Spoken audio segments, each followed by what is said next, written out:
प्रणाम, नमस्कार। हमारा नाम है अवंतिका और आप देख रहे हैं न्यूज बाइस्कोप।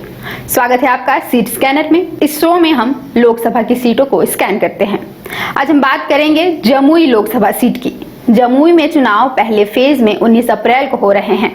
जमुई बीते 10 सालों से चिराग पासवान की सीट है, लेकिन अब 2024 के चुनाव में चिराग ने इस सीट से अपने बहनोई अरुण भारती को उतारा है।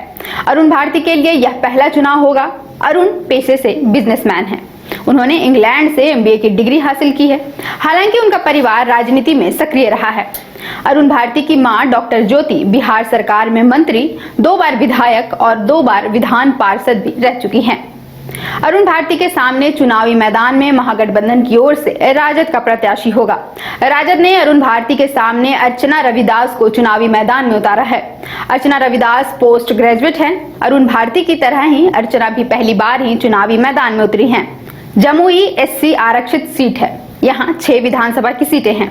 इन सीटों में तारापुर, शेखपुरा, सिकंदरा, जमुई, झाझा, चकाई शामिल हैं।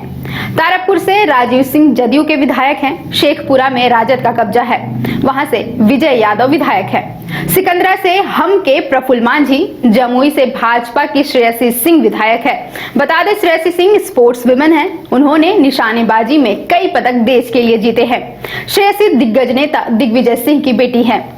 झाझा विधानसभा सीट पर जदयू का कब्जा है।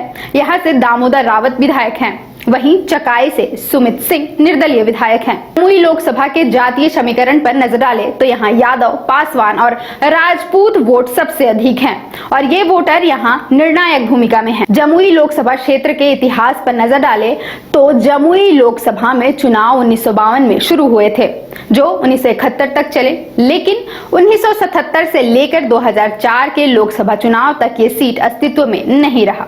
2009 में जमुई लोकसभा में चुनाव फिर से शुरू हुए और जदयू के भूदेव चौधरी सांसद बने, जबकि 2014 और 2019 में गठबंधन में ये सीट लोजपा को गया और चिराग पासवान सांसद बने। 1952 के लोकसभा चुनाव में जमुई से कांग्रेस के बनारसी प्रसाद सिन्हा जीते, जिसके बाद के 2 चुनाव में भी कांग्रेस ने जमुई में अपना परचम लहराया। 1962 और 1967 के चुनाव में जमुई से नयनतारा दास कांग्रेस के टिकट पर जीते। 1971 के चुनाव में जमुई में भोला मांझी ने कांग्रेस की जीत को रोका। भोला मांझी ने भारतीय कम्युनिस्ट पार्टी से जीत हासिल की, जिसके बाद 1977 से 2004 में यह निर्वाचन क्षेत्र अस्तित्व में नहीं रहा। 2009 में जमुई में जदयू ने जीत दर्ज की और भूदेव चौधरी सांसद बने। 2014 और 2019 के चुनाव में चिराग पासवान ने लोजपा का परचम लहराया। अब चिराग पासवान 2024 के चुनाव में जमुई छोड़कर हाजीपुर से चुनाव लड़ने वाले हैं। वहीं चिराग ने जमुई सीट पर इस बार अपने जीजाजी अरुण भारती को मौका दिया है और राजद ने भी एमवाई वोटर्स को देखते हुए अर्चना रविदास को मैदान में उतारा है। अब देखना होगा कि जमुई की जनता किसे अपना समर्थन देगी और कौन दिल्ली पहुंचेगा। आप देखते रहे न्यूज बाइस्कोप।